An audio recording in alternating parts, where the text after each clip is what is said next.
മലപ്പുറം ജില്ലയിലെ സാന്ത്വന പരിചരണ ഭിന്നശേഷി ക്ഷേമ പ്രവർത്തനങ്ങൾ ഏകോപിപ്പിക്കാൻ കുടുംബശ്രീ ഒരുങ്ങുന്നു. നിലവിൽ ഇതിന് നേതൃത്വം നൽകുന്ന സംഘടനകളുമായി ചേർന്ന് വിപുലമായ പദ്ധതികളാണ് ആസൂത്രണം ചെയ്യുന്നതെന്ന് ഭാരവാഹികൾ അറിയിച്ചു.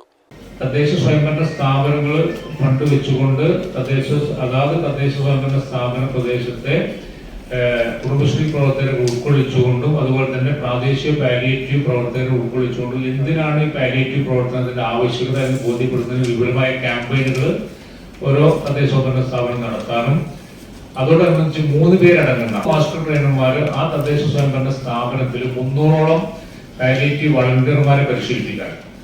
അപ്പൊ അതിൽ വളണ്ടിയർമാർ പരിശീലിക്കുന്ന ഈ പാലിയേറ്റീവ് ഹോം കെയറിന് പോകുന്ന വണ്ടിയിൽ പോയിട്ട് വേണം പരിശീലിക്കാൻ. കാരണം തിയറി മാത്രം അറിഞ്ഞിട്ട് കാര്യമില്ല.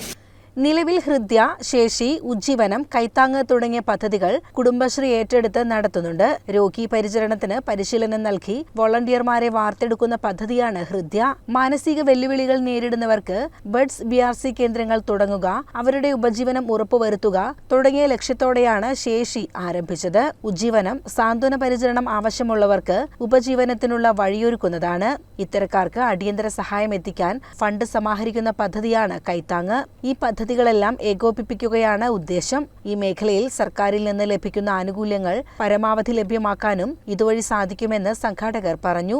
ഇതിനായി 23 മുതൽ ബ്ലോക്ക് തല യോഗങ്ങൾ തുടങ്ങും. വാർത്താ സമ്മേളനത്തിൽ കുടുംബശ്രീ ജില്ലാ mission coordinator Jafar K. Kakkooth, ജില്ലാ പ്രോഗ്രാം മാനേജർമാരായ KS Haskar, P. Rubiraj, PRO Rizwana Habeeb എന്നിവർ പങ്കെടുത്തു. CCN മലപ്പുറം.